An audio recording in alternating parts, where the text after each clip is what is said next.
Well, there have been a lot of empty seats inside the K this season, but the Royals aren't the only team with attendance troubles. Neal Jones has tonight's top 5. No matter what the sport, ticket sales are down across the board. So here are my top 5 issues hurting American sports. Number 5, parking's outrageous.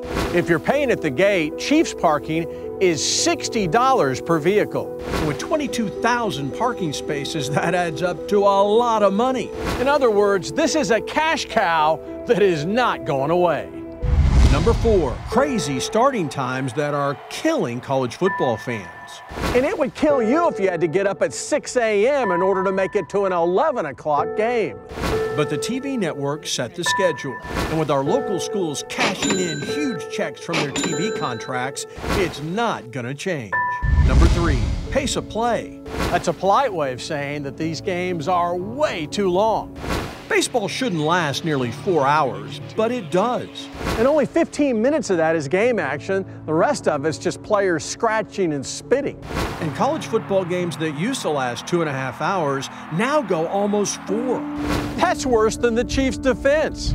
Number 2, some sports are simply better on TV.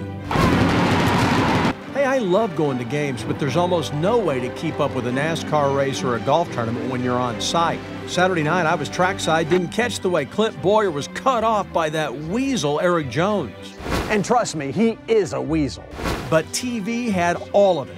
And these gorgeous 90-inch 4K flat screens make your couch an attractive alternative to the stadium. And the number 1 issue hurting American sports, the $10 beer. KCTV5's been able to obtain these highly sensitive documents which detail how much it costs to take a family of 4 to every Major League and NFL stadium.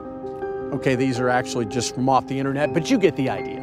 It costs $431 for 4 people to attend a Chiefs game, which ranks 27th in the NFL, while the Royals cost for 4 people is $230. But hey, at least David Glass is trying.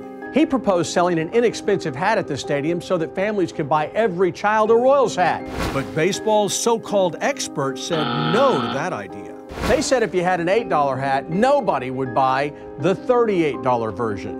But the Royals have reduced prices on beer, Cokes, and hot dogs.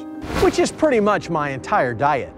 The Atlanta Falcons actually cut their concession stand prices by 50%. I think the question was, well, why can't every team do that?